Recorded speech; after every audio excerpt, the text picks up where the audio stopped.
ભારતના સર્વાંગી વિકાસ અને સમરસ સમાજની રચના માટે માનનીય વડાપ્રધાન શ્રી નરેન્દ્રભાઈ મોદીએ સમાજના 4 વર્ગો જ્ઞાન એટલે કે ગરીબ, યુવા, અન્નદાતા અને નારી શક્તિના ઉત્કર્ષ માટે ભાર મૂકેલ છે. આર્થિક વિકાસ અને સામાજિક સુરક્ષાના સુગમ સંયોગથી છેવાડાના માનવી સુધી સરકારની યોજનાઓનો લાભ પહોંચે તેમજ તેમની આવક વધે સુનિશ્ચિત કરવાનું અમે નક્કી કર્યું છે. માનનીય અધ્યક્ષશ્રી, રાજ્યની મોટાભાગની વસ્તી હાલમાં 18 થી 60 વર્ષના વય જૂથમાં આવે છે અને આ વર્ગને અસરકારક રીતે રોજગારી આપવામાં આવે તો જ રાજ્યને ડેમોગ્રાફિક ડિવિડન્ડનો લાભ મળે એમ છે. છેલ્લા 2 દશકાના ઝડપી વિકાસના કારણે વિકાસની નવી ક્ષિતિજો ખુલતા રાજ્યમાં રોજગારીની વિપુલ તકો સર્જાયેલ છે.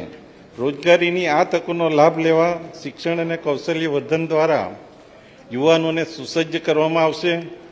આ સાથે ગ્રામીણ ક્ષેત્રનો વિકાસ અને અન્નદાતાનું સન્માન કરી કૃષિ ક્ષેત્રની ઉત્પાદકતા વધારવાનું અમારી સરકારનું ધ્યેય છે.